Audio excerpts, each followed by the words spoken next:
राजनीति में सबसे पहले बात होगी कल होने वाले आखिरी चरण की। जी हां, आखिरी चरण में आपको बता दें कि 9 जिलों की 54 सीटों पर मतदान होना है। आजमगढ़ में वोटिंग होनी है। आजमगढ़ की वो सीटें जिन पर मतदान होना है वो आपको दिखा रहे हैं। गोपालपुर, सगड़ी के साथ ही मुबारकपुर और आजमगढ़, मेहनगर के साथ अतरौलिया, निजामाबाद, फूलपुर, ये वो विधानसभा क्षेत्र जहां पर वोटिंग होनी है।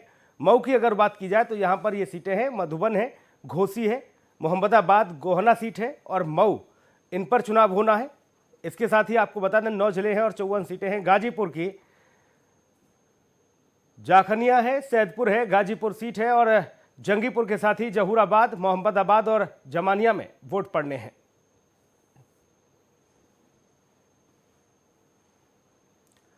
जौनपुर की अगर बात की जाए तो जौनपुर में बदलापुर, शाहगंज, जौनपुर, मलहनी, मुंगरा, बादशाहपुर, मछली शहर, मडियाहू, इफराबाद और केरातक में वोटिंग होगी। साथ ही वाराणसी की अगर बात की जाए तो पिंडरा है, अजगरा है, शिवपुर, रोहनिया, वाराणसी उत्तरी, वाराणसी दक्षिण के साथ ही वाराणसी कैंट और सेवापुर में वोटिंग होगी। 9 जिलों की 54 सीटें जहां पर मतदान होना है।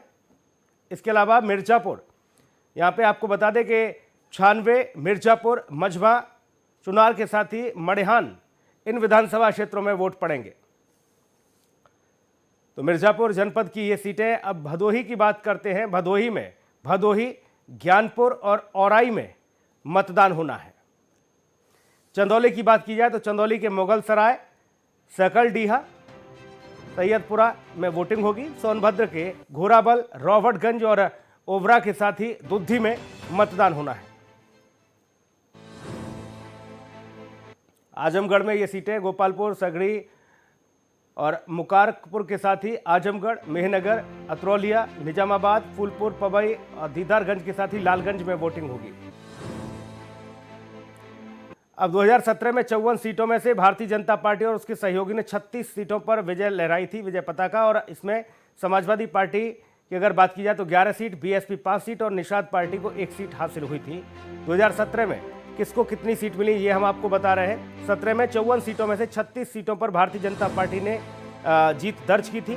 समाजवादी पार्टी ने 11 सीटों पर जीत दर्ज की थी, बीएसपी 5 सीटों पर थी और निषाद पार्टी को 1 सीट हाथ लगी थी इन 54 सीटों में। यानी आखिरी चरण का चुनाव बेहद खास और महत्वपूर्ण माना जा रहा है। आजमगढ़, जौनपुर, भदोही, मऊ, वाराणसी, चंदौली के साथ ही गाजीपुर, मिर्जापुर और सोनभद्र में मतदान होना है। ये 9 जिले और 9 जिलों की 54 सीटों पर वोट पड़ेंगे। इस दरमियान ये माना जा रहा है कि यहाँ पर सीधा जो मुकाबला है, सीधी जो टक्कर है, वो भारतीय जनता पार्टी और समाजवादी पार्टी के बीच है। और आखिरी चरण में भी वही लगभग समीकरण बनते और बिगड़ते हुए नजर आ रहे हैं, जहां पर एक तरफ समाजवादी पार्टी लगातार अपना जनाधार बढ़ाते हुए जनता के बीच में मौजूद है, तो वहीं भारतीय जनता पार्टी भी अपने विकास कार्यों को लेकर, अपने 5 साल के सरकार के कार्यकाल को लेकर जनता के बीच जा रही है।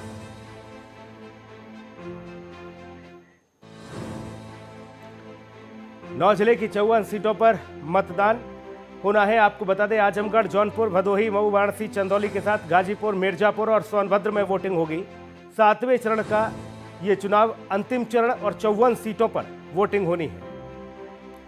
आजमगढ़, जौनपुर, भदोही, मऊ, वाराणसी, चंदौली, गाजीपुर, मिर्जापुर और सोनभद्र में मतदान होना है। आपको बता दें कि 6 चरण का चुनाव संपन्न हो चुका है। 7वें चरण के लिए यानी अंतिम चरण के लिए ये वोटिंग होनी है। घोसी विधानसभा की अगर बात की जाए तो यहाँ विजय राजभर हैं भारतीय जनता पार्टी के दावेदार, तो दारा सिंह चौहान समाजवादी पार्टी से यहाँ पर मुकाबले में है। ये घोसी विधानसभा सीटों पर उन दिग्गजों के हम समीकरण बता रहे हैं। देखिए, ये ज्ञानपुर विधानसभा में विजय मिश्रा हैं प्रगतिशील समाज पार्टी से, राम किशोर हैं, ये समाजवादी पार्टी से हैं, और इसके अलावा विपिल दुबे हैं जो निषाद पार्टी से हैं।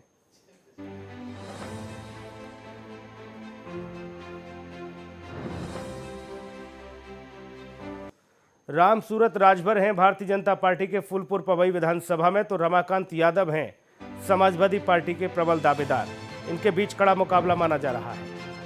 मोहम्मदाबाद विधानसभा में अगर बात की जाए तो अलका राय भारतीय जनता पार्टी से हैं और सुहेब उर्फ मन्नू ये समाजवादी पार्टी के यहां पर प्रमुख दावेदार हैं। मऊ विधानसभा की बात की जाए तो अशोक कुमार सिंह भारतीय जनता पार्टी के दावेदार, तो उनके सामने हैं अब्बास अंसारी, ये सुहेलदेव भारतीय समाज पार्टी से हैं, यानी कि समाजवादी पार्टी के गठबंधन से उनको यहाँ पर टिकट मिला है।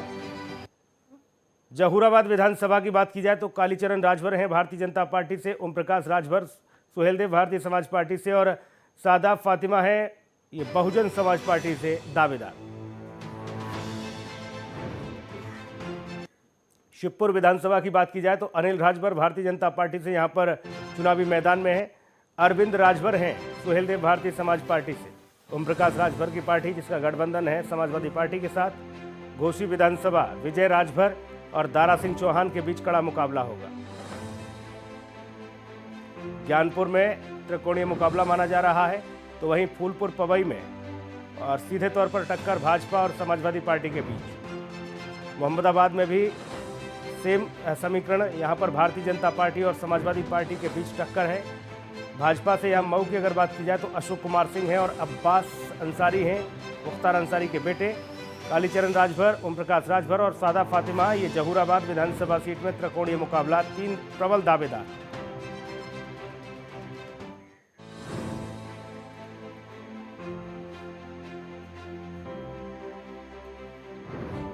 और सीधा रुख लखनऊ का करेंगे। हमारे स्टेट हेड राकेश सिंह इस वक्त हमारे साथ मौजूद हैं। राकेश, 9 जिले 54 सीटें, लेकिन यहाँ पर जो वर्चस्व है वो ओबीसी फैक्टर और एससी फैक्टर कुछ ज़्यादा है, इसलिए पिछले मर्तबा अगर 2017 की बात की जाए राकेश, तो यहाँ 54 सीटों में से 36 सीटों पर भारतीय जनता पार्टी ने जीत दर्ज की थी।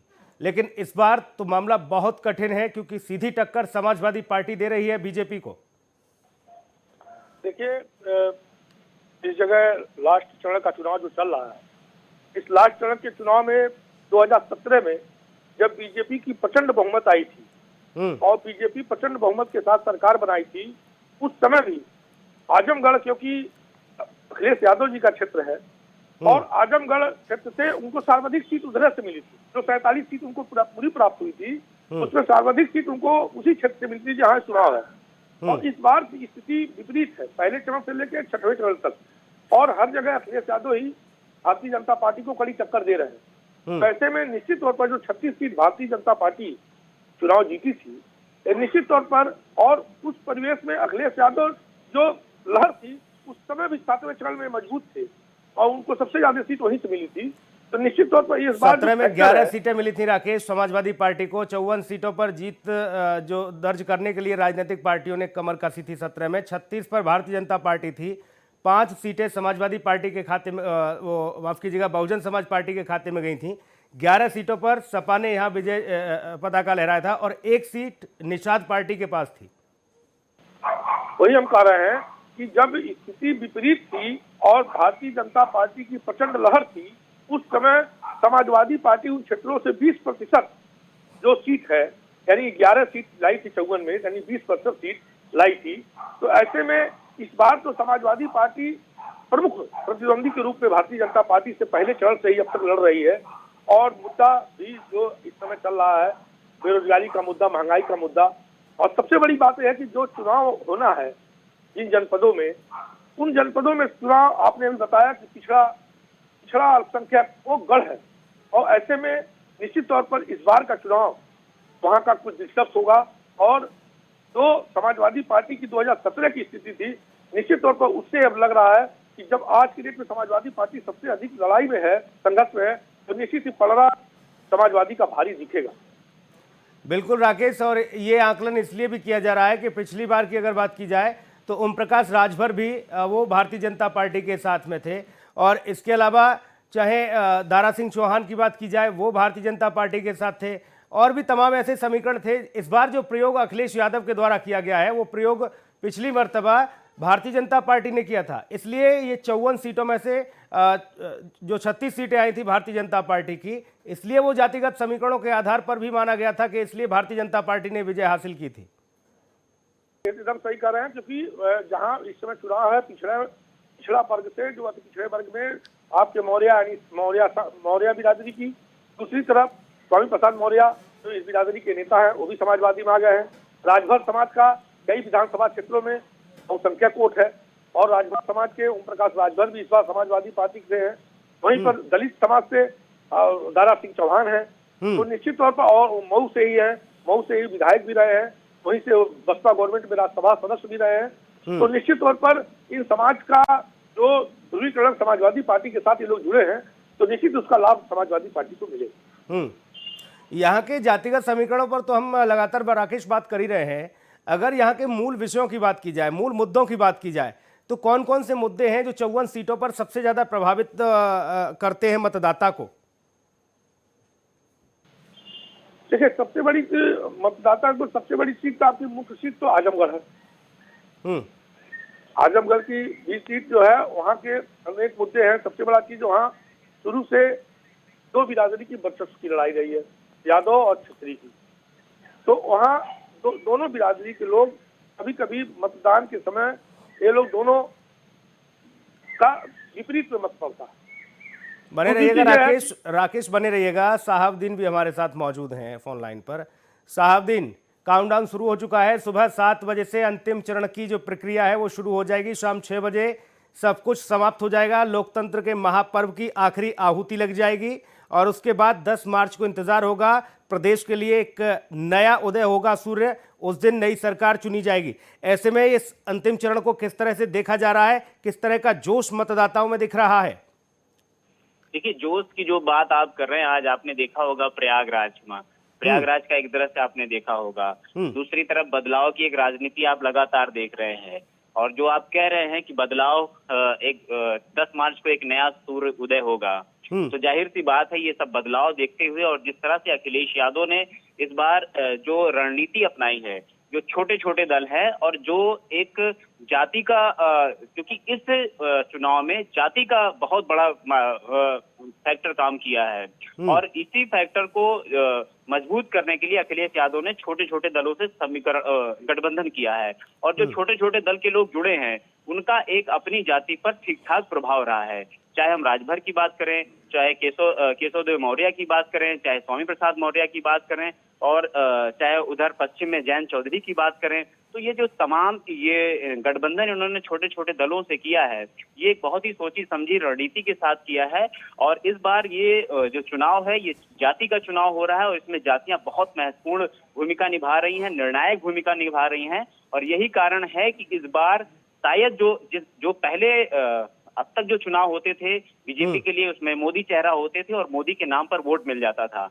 लेकिन इस बार जो चुनाव हो रहा है जातिगत फैक्टर को देखते हुए हो रहा है और जाति इसमें बहुत हावी है। और इसी को देखते हुए शायद अखिलेश यादव ने इस चीज को पहले भांप लिया था और उसके बाद लगातार उन्होंने ऐसे ऐसे दलों से गठबंधन किया है जिनका जातियों पर बहुत ही ठीक ठाक प्रभाव रहता है। आज बात करें लास्ट वाली सीट जो कल जो चुनाव है 7वें चरण का, 7वें चरण में देखें तो ओम प्रकाश राजभर वोट बैंक क्योंकि उनके भाषणों को आप सुनेंगे तो वो जो छोटी छोटी जातियां हैं, चाहे वो कुर्मी हुई, चाहे निषाद हुई, चाहे मल्ला हुई, चाहे राजभर हुई, चाहे भूमिहार हुई, ये तमाम जो जातियां हैं इन पर ठीक ठाक पकड़ रखते हैं और ठीक ठाक इनकी राजनीति करते हैं, इसी पे हमेशा बयान भी देते हैं। तो ऐसे लोगों को जोड़ने के लिए, बीजेपी से ऐसे लोगों को काटने के लिए अखिलेश यादव ने इन लोगों को जोड़ा और शायद यही कारण है कि इस बार जो आप कह रहे हैं कि बदलाव, सच में बदलाव होने जा रहा है। सुनील, बिल्कुल साहबदीन, ये बदलाव जनता कह रही है, मतदाता कह रहा है, इसलिए प्रमुखता से इस बात को दिखाया भी जा रहा है, उठाया भी जा रहा है कि भाई क्या वाकई में इस तरह की स्थिति बन रही है, बदलाव होगा, एक नए सूर्य का उदय होगा 10 मार्च को। हाँ, ये जरूर तय है कि 10 मार्च की जो सुबह होगी वो न जाने कितनों के घरों में रोशनी बिखेरेगी और न जाने कितनों के घर में उस दिन अंधेरा होगा, ये भी जाहिर सी बात है। लेकिन आखिरी चरण के चुनाव के लिए प्रशासन ने भी कमर कस ली है।